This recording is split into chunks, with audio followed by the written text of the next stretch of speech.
Hi hello welcome to Harsha Madhu vlogs. ಎಲ್ಲರಿಗೂ ವೈಕುಂಠ ಏಕಾದಶಿ ಶುಭಾಶಯಗಳು. So ನಾವು ಕೂಡ ಏಕಾದಶಿ ಇತ್ತು ಅಂತ ದೇವಸ್ಥಾನಕ್ಕೆ ಹೋಗಿದ್ವಿ. ಇದು ದೇವಸ್ಥಾನ ಅಲ್ಲ, ಕಲ್ಯಾಣ ಮಂಟಪ. ಹೋದ ತಕ್ಷಣ ಅಲ್ಲಿ ರಥ ಕೂಡ ಇಟ್ಟಿದ್ರು, ರಥೋತ್ಸವ ಕೂಡ ಮಾಡಿದರು.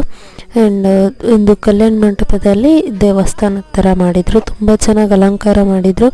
ದೇವರು ತುಂಬ ಚೆನ್ನಾಗಿ ಕಾಣಿಸ್ತಾ ಇತ್ತು. ಸೇಮ್ ತಿರುಪತಿಲಿ ಹೆಂಗೆ ಇರುತ್ತೋ ಹಾಗೆ ಕಾಣಿಸ್ತಾ ಇತ್ತು ತಿಮ್ಮಪ್ಪ.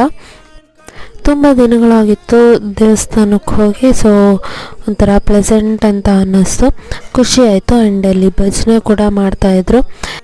ಸ್ವಲ್ಪ ಹೊತ್ತು ಕೂತಿದ್ದು. ಆ್ಯಂಡ್ ಅಲ್ಲಿ ಕಾಯಿ ಹೊಡ್ಕೊಡ್ಲಿಲ್ಲ, ಹಣ್ಣುಕಾಯಿ ತಗೊಂಡೋಗಿದ್ವಿ. ಹೊರಗಡೆ ಬಂದು ಹಣ್ಣುಕಾಯಿ ಮಾಡಿಸ್ಕೊಂಡು ಹಾಗೆ ಕೆಳಗಡೆಯಲ್ಲಿ ಕೃಷ್ಣಂದ ವಿಗ್ರಹ ಕೂಡ ಇತ್ತು, ಅಲ್ಲಿ ನಮಸ್ಕಾರ ಮಾಡಿದ್ವಿ. ಆ್ಯಂಡ್ ಪ್ರಸಾದಕ್ಕೆ ಅವಲಕ್ಕಿ ಮತ್ತು ಲಡ್ಡು ಕೊಟ್ಟಿದ್ರು.